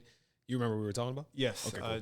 He talks about, not Gordon Ryan, but John Danaher talks about, I liked listening to his YouTube stuff. I wasn't in a space where I didn't give it enough time to understand it. But he talks about conceptual stuff. Like he says, like, if you have these 4 points of contact, these are your options. If you have these 3 points of contact, these are your options. I mean, I'm paraphrasing, but like the idea of like, it's really not that complicated. You know, and his thing was like, I want to control the inner real estate versus being out. So I want to be inside as much as possible. So I was like, oh, that makes sense. You know, and I started to try to apply it. Obviously, to no avail, it shit sucks because, you know. Get swept. Yeah. Get choked. Like, fuck. But then it's because then that's when the technique comes in, because then you start understanding, okay, yes, I'm in position to do what I need to do, which is cool. But then it's like, I don't have the technique to do it in. And it was funny because I would always try to sweep. Fucking professor. I always try to sweep them, right? I forget what it's called. The scissor sweep, I think it is, right? When your knees across their chest. Yes. I'm grabbing across. And I'm trying to do this. And he always flattens my knees out. Always, every time. And I'm like, and he gets my back, or he does whatever he wants, right? He's also the professor. So it's like, he knows exactly. He knows exactly. Yeah. So I'm like, what is it? And I couldn't figure it out. And I finally saw, he finally said it in he gives little nuggets every now and then between classes. And he finally said it. And I was like, oh, and all it was is that I didn't have my knee across his shoulder. That's all it was. Yeah. My knee was right across the chest. You know, I'm sideways, they're parallel. And it's like, no, you're going to flatten me out every time. But I couldn't figure out why, so I thought it was more force. I couldn't figure it out, Ronny, until he said it. And I felt mad stupid. Cause I'm like, anyway, but John Danaher conceptualizes stuff. He when he speaks in those references of like, hey, if you have these 3 things, these are your options here. This is all you really need to look for a takedown, for this, for that. And then he gets to the technique. So I thought that was interesting. Yeah, man. I think that's the biggest takeaway. Like, this allows me to do this long term, because there's never going to be, like, I'm not looking for, like, I don't know how other gyms work, but like at my gym, if you don't have gi, you essentially don't get a belt. So I don't do gi. I just do no gi. So I will never, as long as I stay there, I will never know exactly where I rank. So I'm not doing it to like be a black belt. I can care less, honestly. But what I do is I'm selfishly taking everything I learned from there, as long as I, give it all. And like I said, I like the idea of, like, I get the idea of your life being in danger, because it just makes you nicer. There's people out there like those guys that like I'm like, this guy could fuck me up. You know what I'm saying? Nothing better than someone smaller fucking you up too. All right? And it's like, you're like, you ain't shit, essentially, which is good, right? Like, you want to have that mindset. So that plus the concepts that I can steal and then transfer over somewhere else and excel there. I just feel like I don't see, unless I get like badly injured, like my knees are fucked up, but it's all right. I hate when people say like, the dark side about jiu-jitsu joints. It's like, you couldn't understand that beforehand. What do you like? There's trade-offs. Like, football is the same. I don't talk about football and all the other sports. I mean, maybe not rugby as much. I mean, I love the boxing, bro. You want to talk about trade-offs? Concussions, bro, nonstop. Just concussions. Who knew? I'm 22. Me and Ola fucking taking what's that? Jack 3D. Oh shit! You remember Jack 3D? Fuck, you don't understand why you're so angry, but you just are, son. And then all your boys are taking it, bro. You going to the gym and you boxing. Remember those pills that would get you like amped up with like caffeine pills? Caffeine. They're essentially caffeine pills. I used to take. I took a hydroxycut. Never knew what I was taking. I know I was shredded though. Had a crazy 6-pack, but I didn't know. I was like, yo, why am I feeling this way? So whatever. There's trade-offs, I guess is my point. Yeah. There's trade-offs, man. But there's nothing. I'm so happy I did this shit. This shit keeps you in crazy shape, too. Like, aside from me working out, bro. The endurance that I have, like, there's nothing. I don't know. There's nothing like it for me. This is all I do. I don't make time. I'm keep saying it's not I don't make time. And although I found time now, but I pull my hamstring, so I'm waiting for that to like. Yeah, that's right. But beyond that, all I do is jiu-jitsu. And my cardio is not great. I'm not going to front. Like, I could probably collapse if I run 2 miles. Yeah. But I'm in pretty good shape. It's weird. It's your endurance. That's what it is. Like the endurance, like, I probably have shitty stamina too. Like, we can't run a marathon, but we can keep our heart rate up for a very long period of time. Correct. Longer than most people. Correct. That's what it is. Correct. Just our endurance is on point. So I'm loving it, bro. Yeah. I really am. Yeah. I'm loving it. Yeah. I want to do another competition too. I'm my coach is like I'm starting to stand up now, so I can learn how to safely, to the best of my abilities, fall. Yeah. My biggest fear is like the 2 times I sprained my knees because when I got taken down, if I put any weight on my knee, it just wiggles, and then I don't care about the sprain. My ACL is torn completely, so it doesn't matter like what's gonna happen. But it's just now being out for 2-3 weeks. You just know the tournament's a whole different it's a whole different level of energy. Oh, I mean, I just knowing from like previous sports, like Yeah. I anticipate, and that's why I'm hesitant. Yeah. Because it's just, I don't expect them to be like, oh yeah, your knee, bro. Like They're not. they see me limp. It's like, let's go for that knee. Or you might hurt yourself and not even realize it because of adrenaline. Exactly. There's a level of adrenaline. Like right before the match, the just like anticipation. my legs, my shins, Ronnie, I couldn't tell you why. I didn't feel any lumps. I didn't see any black and blues, but they hurt for a week to the point that I almost went to the doctor. Yeah. Because I was like, nah, I must have broke something. You might have, by the way. Maybe, but Yeah. I'm fine now. It don't hurt. But I was like, yo, I broke something. Because it was like 5-6 days later, and I'm like, it doesn't feel any better. Yeah. Not even a little bit. Nah, I hurt myself. People Bro. would touch it. It was like tender to the touch, bro. The heart rate, bro. It's crazy. It thinks you're dying. Yeah. So it's like we got to put all resources into surviving. Forget about So like everything. really be careful, No, especially I know, on I your know. knees. You got to really. I might just pull guard and like get judged by everybody. I can't. Like Hob was like, yo, just pull guard. I was like, I ain't a bitch. Like I'd rather be taken down easily than pull guard. But I might have to pull guard if I want to compete. Just start in the ground. Oh, bro. I don't know. We'll see. I can't. I'm not gonna lie. Or Man. Or getting something like aggressive-ish when you feel comfortable standing up. Yeah. Tell like some of your partners like, yo, I want to go kind of hard on Yeah, this one yeah. just to see, then you could test it out that way. Yeah, like me and Hob, that's what we do. So the first round always is just takedowns from standing. Okay. That's all we do for this first 6 minutes. Like, but I only stand with him because I know like he'll like let's say he gets a double leg, he lifts me up, but I know that he's not gonna he'll let me get like post my arm to go down, whatever. Got it. I don't know if someone else is gonna do that, so I'm like, let me wait and then get comfortable and then go from there. But yeah, so far so good, man. It's been mad fun. You know what's crazy too? I got into jiu-jitsu because I saw because there's the importance of people need to have friends, man. Nothing scares me more than people my age not having any friends that use the excuse of like, oh, I work and then I get home and then I got the kids. I don't have time to hang out with my friends. I'm like, yo, bro, you need it. You need it. You get caught in that bubble, and it's hard. That shit is super hard for me. So like for me, I'm not gonna lie, it's easier for me because I have more flexibility. So I sympathize with everybody else, but you still gotta work. You gotta make an effort. I tell my friends, I don't care. I'm very outspoken, like we gotta live closer to each other. We have to make an effort. If anyone's gonna make a big move, check if any of your friends are gonna make a big move so you can do it together. Like, because there's a difference between if you live an hour away, you might as well live in another state. Mm-hmm. If you have kids, mm-hmm. you might as well live because I'm gonna see you the same amount of time. Correct. It's irrelevant. Correct. I'm paying $400 extra staying here instead of moving to the town over because that extra 20-30 minutes will stop me from seeing Jav and Angie, Morgan and Daniela at least. Instead of seeing them maybe 3 times in a month, I'd probably go down to 1 or twice a month. That little move. So I said, I'll pay the $400 all day to hang out with my friends more. That is worth 1,000-fold for me. And the cool thing with this, like jiu-jitsu, I was mad overweight a couple years ago during pandemic. The first time in a while that I'm like fucking. You kind of big. I was fat, bro. For the first time, I'll show you a picture. I was fat as fuck. I gotta show you a picture now. I was fat as fuck, Berto. No one told me, and it's okay. It's not okay. I gotta show it to you. It's worth it, bro. Look at this photo.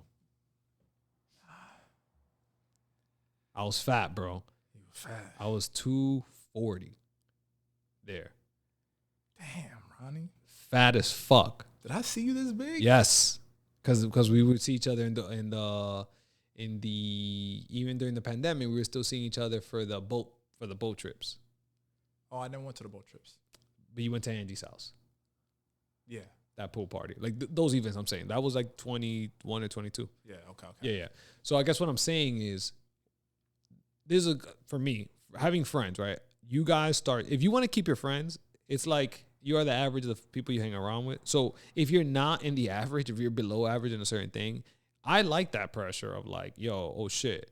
Like, Olaf started doing jiu-jitsu. Morgan's always kind of been in martial arts. You start doing jiu-jitsu. I'm like, okay, well, my friends are doing jiu-jitsu. I'm going to do jiu-jitsu too. Like, some people's like, oh, that's you being fake. It's not. Like, it's me being, I think, intentional. I want to keep my friends. In order for you to keep your friends, it forces you in a good way. If you have judgy, bad friends, then, you know, it's different. But, like, I have friends that I know are trying to better themselves. Like, that I've had fucking long-term relationships with. So if they're doing something, I'm going to at least consider it. Because they're not going to do it to like, we're not those, you know, I mean, my friends are better than your friends. But we're trying to better ourselves. So True. If you guys are doing something, there might be something there. So, like, that was the big motivation for me. I was like, oh, shit, they're all doing jiu-jitsu. And I was like, fuck, I'm too fat to do jiu-jitsu because my lower back, I couldn't even sit on chairs anymore. For, like, a whole year, there's mad pictures of me just laid out on the floor because my lower back. And I was like, I'll get massages. I'll go to chiropractic. I was just fat. And my body was just asking for help. As soon as I dropped to 220, my back pain went away. Oh, that's funny. It's so crazy. And then I told myself, when I'm 200 pounds, I'll start doing jiu-jitsu. 200 pounds, like, fuck it, I'm doing jiu-jitsu. Boom. Now, I get to call Olaf. Olaf is hard to get in touch with. But it's easier when I call Olaf and I'm like, Olaf, I was rolling with this guy and this happened. And it's so funny how he all of a sudden makes time. Right? Because he's into it, something that, so he'll automatically make time. Same thing with this podcast. It's just so funny. When was the last time me and you spoken for like 2 hours? It's been a while. But I remember it was at your crib when you moved to that apartment. Yeah. The first one you were at. Been a while. Yeah, when Raiden was born. He must have been like a month. He was born what, in 20? He was born, I should know this, right? He was born in 22. You pause it? Yeah, no. I don't edit anything. He was born in 22. And we're at 24. Yeah. Yeah. But it's so funny how, like, you'd be like, oh, let's do a podcast. And all of a sudden, like, I can have my friends for selfishly. This is why I'm doing this, by the way. I realized I can, like, I've spoken to Morgan at, like, me and Morgan, when we do a podcast, we've done 2 already. I speak to him for like an hour before.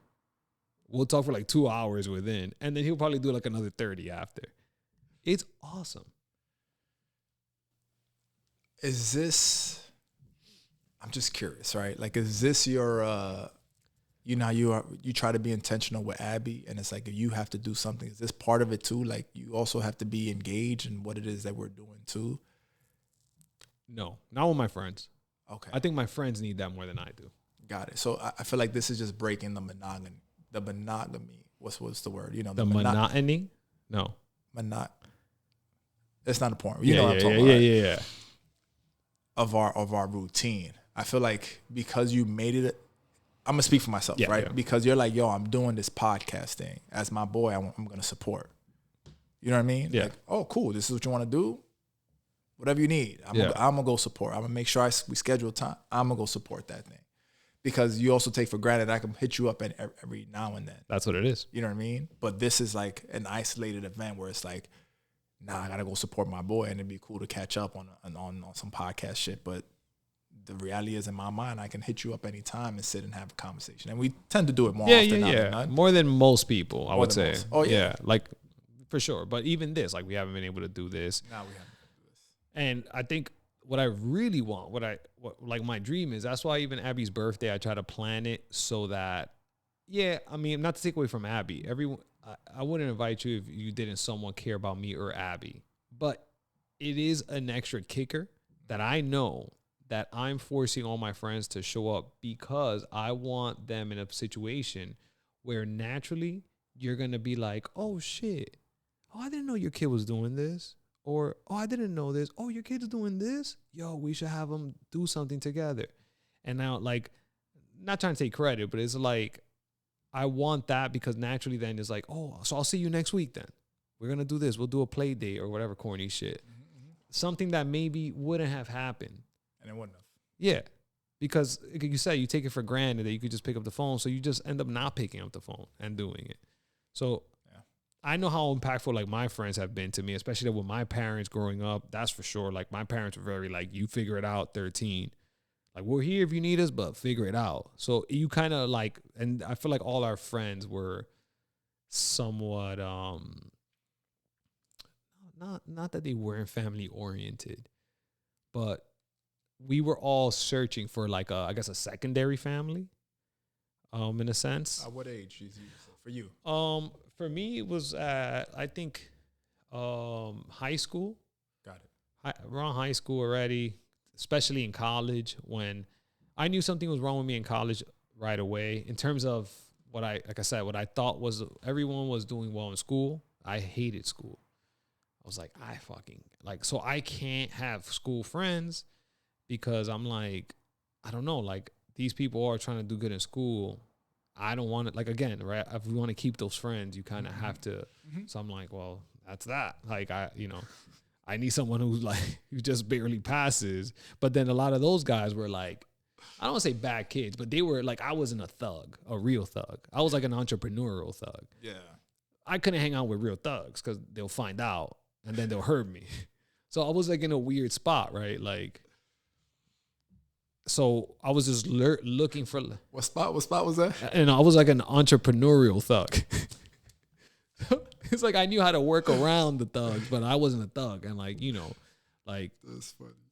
So I don't know. I was trying to find. So I found a group like PAL. So it's like, if you go in a PAL, you're not a real thug. You're in a recreational center. Correct. You can't be a real thug. Like, but you grew up in the hood. Correct. So you bring it over here where it's safe to try it out. Yeah, it's safe to do it there. Yeah, exactly. But we would never go to the polo grounds by ourselves though, like because we knew. So I think finding that. So I finally found that, and I don't think I ever wanted to let it go. I've never let it go. So I know for sure I personally always look to make sure I force the issue with all my friends. Jeremy pushed me away many times in our relationships. And I would just always be around till he finally just accepted it, that we're supposed to be friends, best friends. But it took him a while. Like, he would push anything. It was always an issue. He would always not want to talk to me. His own daddy issues. And I'm like, I'm still here, man. But now it's a relationship that he's like the godfather to Abby. Yeah. So I feel like I owe it. I feel like friends have given me so much. I owe it to them to force the issue if I have to maintain relationships. And it's to tie it into what you said earlier about playing roles. It feels like that's the role you're playing in right now in our group dynamic. You know what I mean? Mm-hmm. It's interesting because I always feel like I'm the El Viejo in the group. And I'm not that much older than you guys, right? But it's just the position that I was in and the way that we were introduced. Pamela's another example of it. Pamela and I are maybe a year apart. Really? Yeah. I think I'm Get out of here. I might be older than her by 2 years. No maybe. way. You would think that I was her she was senior. like 10 years older than us. Nah, bro. Oh, you thought she was older? I thought she was older. The dynamic between me and her was different from. It was. Yeah, she was more of your counselor. That's right. With me, I was like kind of her counselor in some ways. They would be like, coach these girls, and I'm coaching these girls. And any girl he brought my way, any kid, in my mind, you're a kid. Yeah. So I never even bothered to ask. So me and Pamela, mad cool. We became good friends. Yeah. We became good friends. So anyway, I'm saying all this to say, in the way that we were introduced, right, I always felt like I was El Viejo. So then it's like, I'm always mindful of like, I'm the old guy. Let the young guys do what they do. And if they want the old guy there, they'll let me know. You know what I mean? And I never... It's funny because you and Jeremy and yo, you come to anything when y'all were younger and throwing parties. Yeah. You always come. I'm like, if y'all invite me, I'm cool. If y'all don't, I'm cool. Like, I'm not hurt. Yeah. Right? Because I just understood the dynamic of like, there might be some shit you might want to do as much as you were different. You were always a little different. Yeah. You're always like, I'm going to do whatever I'm going to do in front of you, inside of you, and this is who I am, and we'll have a conversation after. Germ was not the same. And Manny was definitely not the same. Yeah. So, no, 100%. So I understood the dynamic of like, they may not want me there because some shit, they're going to do some shit they probably don't think I would have, I guess, quote unquote, approve of. Yeah. Which, by the way, I think is the better approach. Because I think with Jay, it was like the opposite. Where it'd be like, Jay, you cannot come. Like, you're not our age, bro. I gotta get him on. It'll be just a funny, like us three. I think it'll be so much funny stories. But yeah, so I think that's the better approach because the Jay approach was the worst. So many times, Jay, no, you can't come to a house party. It's gonna be weird. Why not? I don't get it. Yeah, bro. Shit, that's my guy. Yeah, I haven't spoken to him in a while. I hit him up every now and then. Yeah.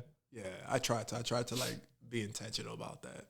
And my boy Jonathan is another guy who has 2 kids now. I haven't met the second one. Just try to be intentional about hitting people up. Sometimes I'll just randomly send Mona Lisa a rap verse. Like I'm just spitting.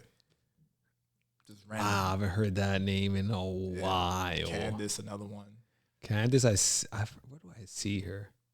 I just see her. We bump into each other randomly. Candice? She lives in Maryland. We bump into each other. Maybe like, Really? and I'm talking about like randomly, like every like 2 or 3 years, somehow I bump into her. It's weird. Yeah. So I hit him up. Like that's my dream of family. So I try to, even Lefty, who was a person I haven't hit up in a year, but I'll send him a text every now and then like, love you, bro. He don't understand the impact that he had in my life either. Yeah. I don't think he fully understands. And the level of grit that he told me. You know, it was 1 year. I told him, I want to play ball. Like, I want to get a scholarship. He goes, all right. We're going to wake up at 5:30 in the morning to go train. If you're not there by 5:30, don't call me. And I would, like, make sure that I am downstairs by 5:30. There might have been one day I was, like, 5 minutes late. And I was like, yo, left. Like, I think he was walking away. And I was like, yo. And he was like, you lucky. But for that whole year, 5 days a week, 3, 4. I think it started off like 3 days a week, and then we moved up to 5. We would go to 3 fields and just run drills for like 2 hours before I went to school. That's hard. That's fuck. How old are you? I was in high school. I must have been sophomore. It's like 15. 15, 16. Yeah. Yeah. Wow. Yeah. He was the first one to teach me. I never forget. We were in Harlem Center, and it just so I felt bad for him. We were doing pickup games. I never forget this. And he saw, like, it just so happened that it was like him, me, Manny, Germ, and like somebody else. And he was just, we lost like 3 straight games. We were just getting murdered. And I never forget, he was like, come here. And he was getting mad. But he couldn't scream at us anymore because he saw how much of a scrubs we were. But he was the first one to teach us like screens. Which is funny. Oh, really? Yeah. Which is funny because when me and Manny and Jern play like pickup games, we still do those same plays. Like he called it box 1. And he would be like, oh, here's what you're going to do. All of you guys are going to start in the paint. 2 of you guys are going to give screens. The other ones come out. And then the opposite one comes and gives a pick. And then the 2 that are still in the box fade out to the baseline. Mm-hmm. And we won a game. We got killed after that.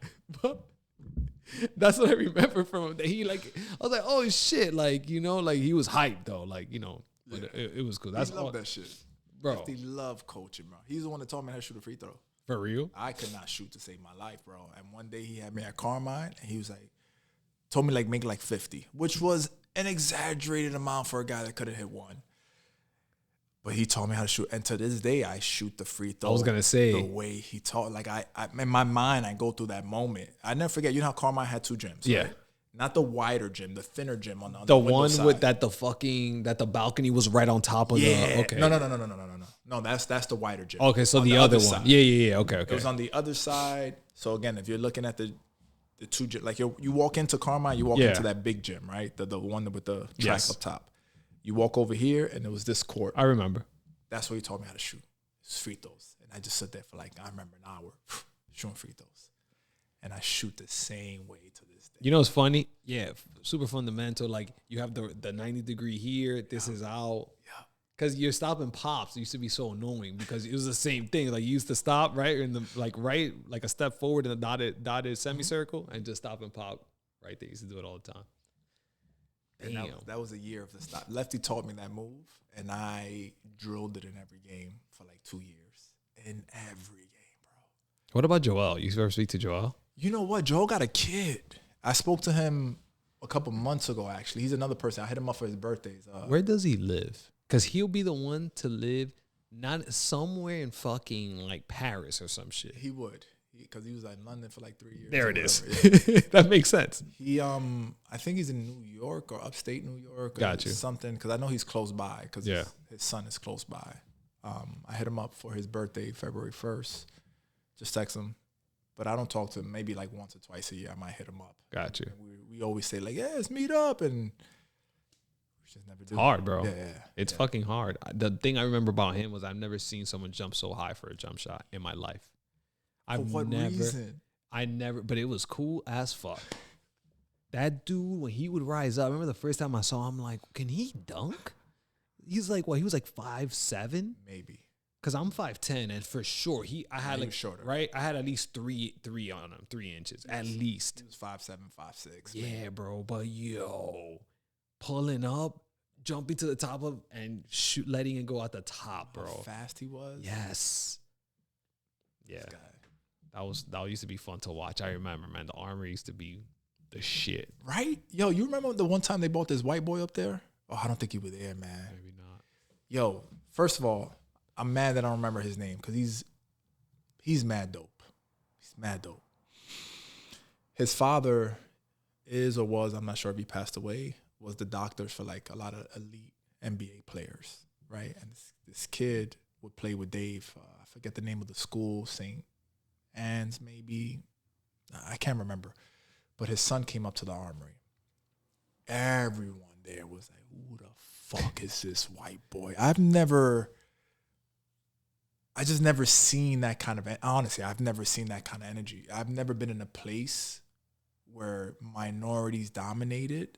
Well, not minorities, because we're not minorities, but like how we dominated a space and an outsider came. It's always like been, we're the outsiders, or we're just by ourselves. That I can remember. Yeah. This kid came in and he was on Dave's team.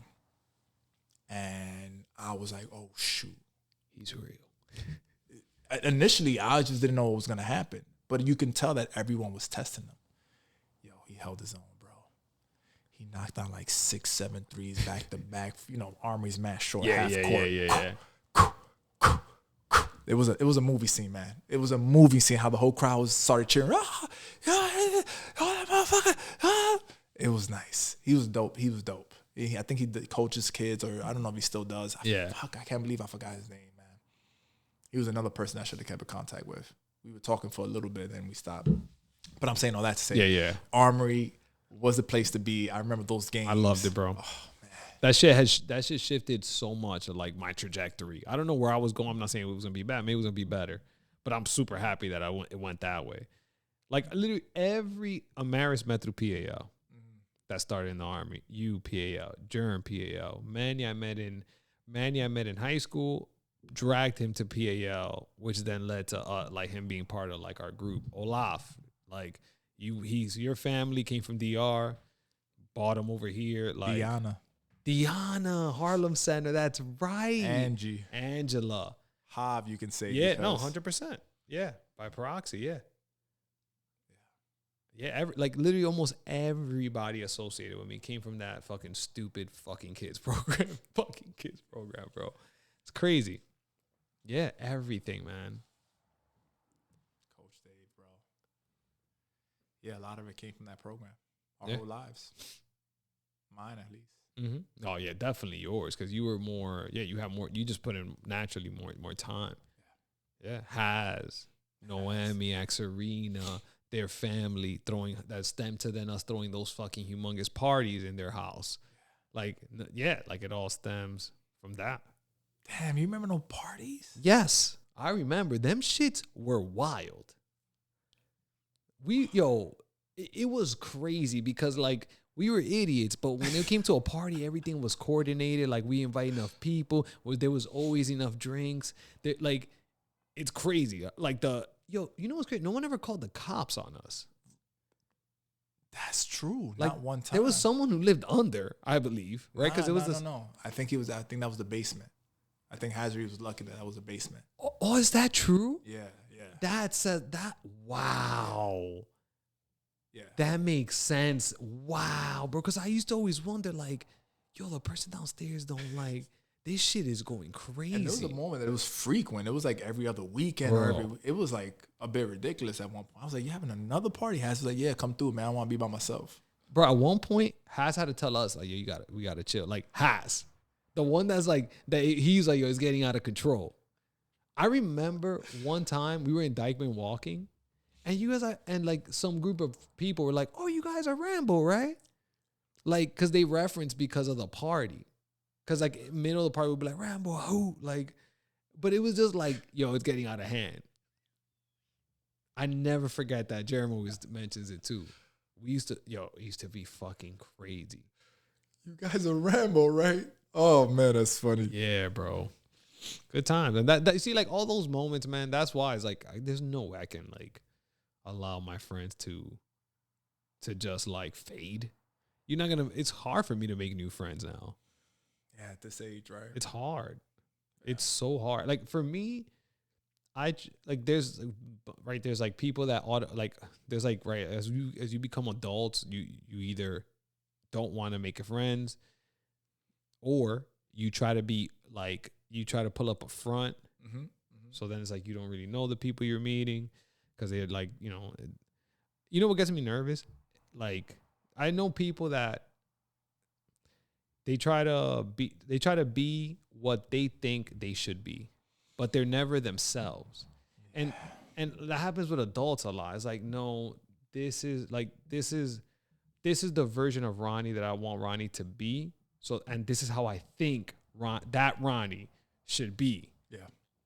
So then they act that. So it's like, you don't have time to spend, like, all your time is accounted for. So it's like, you don't have time to break through those barriers. Like, I personally just, Ronny, like, don't ask me how I'm doing. Because I'm going to tell you exactly how I'm doing. But I do that because I want to, like, if I'm going to be a friend, if we're going to be friends, like now, I want you to know exactly who I am as fast as possible. And let's see if we like each other as fast as possible. If not, bro, let's just move on.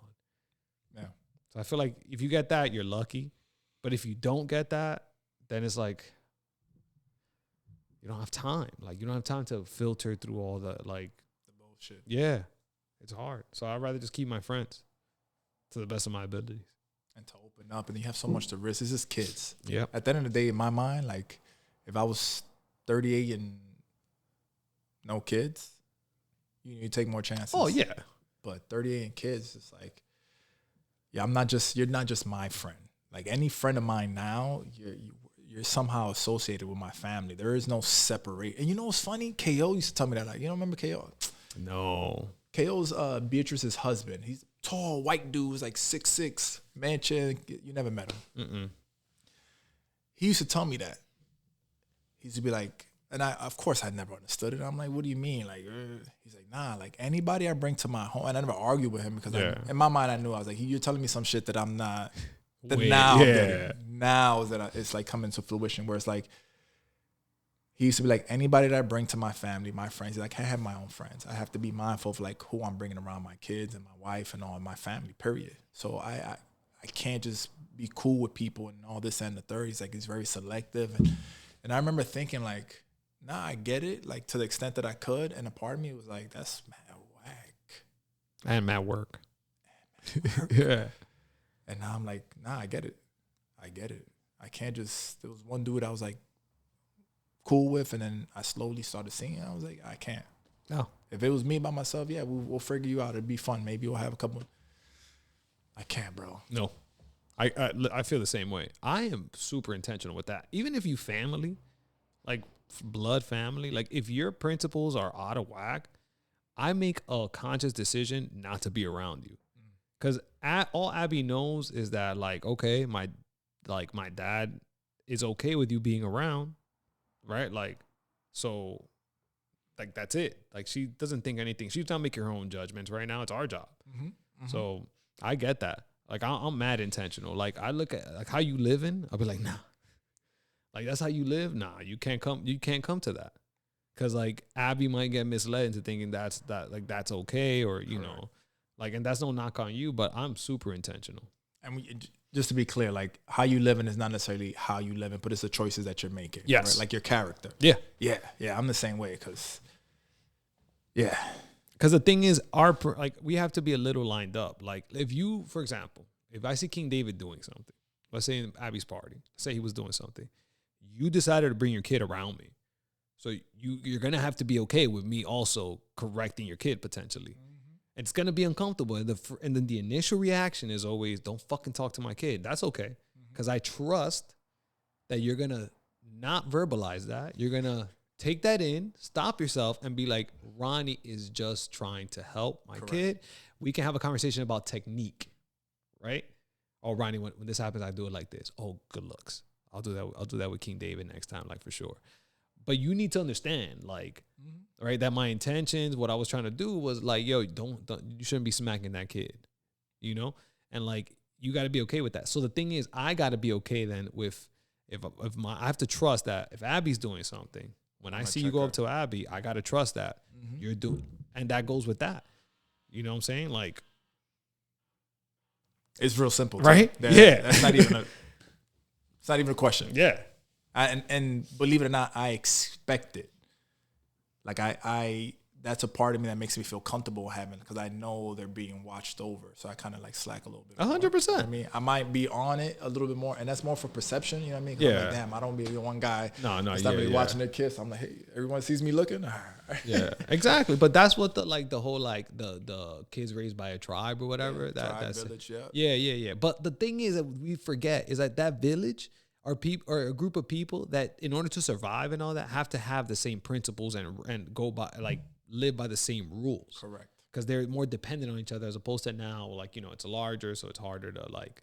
They say that your neighbor has the best intentions for you, right? It's like more desensitized now. But within the friend group, that is the same idea. I expect you to fucking watch my kid just how you should expect the same. Like, correct. You know? Yeah. I wonder if people think otherwise. I wonder what other people. I bring it up. Yeah? Yeah. I bring it up. Like, I know with Jav and Angie, like, I'm very active with them, like, because we spend a lot of time with them. So we're very vocal. Like, Jav, the other day, I think, maybe like a couple of weeks ago, Jav offered Abby something. I said, no. And then he was like, what's going on? And I was like, she's getting too comfortable asking people for stuff in other people's house. I said, oh, shit, okay, cool. Good to know. And now he knows not to offer her anything. That's it. It's just communication, understanding why I'm doing it. Now he knows how to play that because he understands that he has to understand what I'm doing because he is parent. You know, he's an extension of my parenting. Correct. Because he's around my kid. Same thing with Mason. It's just, that's just how it works. And if anyone doesn't share the same principles, the first thing I do, like if I'm watching, let's say you're a kid, and I know that you do something a certain way, and I don't agree with it, I'll first of all tell you, like, Berto, I don't know. I know you don't yell at your kids, bro, but I yell. You can leave your kids with me. But just know, if shit gets crazy, I'm going to yell at him. And I'm going to yell at Ilani. Just know that. You cool with that? If you are, you know I'm going to take care of that. I'm going to do everything. But I'm going to yell, and they might cry because they're not used to it. But I'm going to mean it. I'm going to try my best. I know where it comes from. Yeah. And that's it. And that's that. I'd rather that conversation than the passive aggressiveness. Yeah. I fucking hate that passive aggressive shit. Like, let's just nip it in the butt. You know what's the only factor I throw in that is like how much time do you spend around the kid? Yes. Right? Because then it becomes, you see my kid once a year, you yelling at him. It's like now you fucking up the perception that he has of you. Correct. Or she has of you. And I don't want that either. Yeah. And then it's like, Ronnie, you can't, of course, hypothetically. Yeah, of course. Like, Ronnie, you can't be yelling at the kid. Nah, because you right. But you see him once, you know what I mean? And that's a whole other different conversation. Yeah. You got to come at it differently until you can build that up, because I want them to be able to come to you. Exactly. When they need to, or if they don't want to deal with me, it's like, I'm going to talk to my Uncle Ronnie. Cool. Go talk to him. You know what I mean? Yeah. But none of you're the guy that shows up. Who's the guy that yells at us once a year? Yeah. Exactly. Because you need credibility, right? Correct. It goes back to what we said. Like, you got to, the one that like, they don't listen to me. Yeah, because you don't put in the effort. Correct. So, yeah, 100%, right? Like, that if I see the kid once a year, maybe it's like, hey, man, you want to, Alberto, hey, you want to speak to, you know, it's that, like, exactly. But you need people that you trust that are going to understand that. Yeah. And most of the time, it's people that don't have kids, like Morgan and Daniela, like, they're really good because they don't because they know, like, okay, I got no kids. So they'd be like, oh, hey, be careful. And then you know, Morgan will be like, oh, yo, she's doing that. Just want to let you know. And like, because they understand. Yeah. But like the fact that they understand makes me feel comfortable. Like, unless the kid's about to fall, they probably won't butt in. But, you know, like, hey, you know, they're just sweet. Like you said, like they know their role. Like, you know, as they get older, they'll build that trust and then, you know, kind of back and forth. That's interesting. Yo, if you can, Yeah. set up a parent like all of us, like me, you, Angie, Deanna. Man, I'm curious as to folks with kids now. Yeah. You know, under the age of 10, I guess. That's a good idea. I want to mark that down. You know, and I know you like to like just let people talk, but maybe have 1 or 2 talking points just to get the ball rolling. Yeah, with that much people, you would need to Yeah. be a little more like, I guess, like we'll put like punch lists on the screen or something. Let me add that though before I forget. It'd be interesting just to hear Angie's approach. Yeah. You know, Hobbs' approach. You and I talk often, so Parent podcast, right? Almost. yeah, almost like a parent podcast.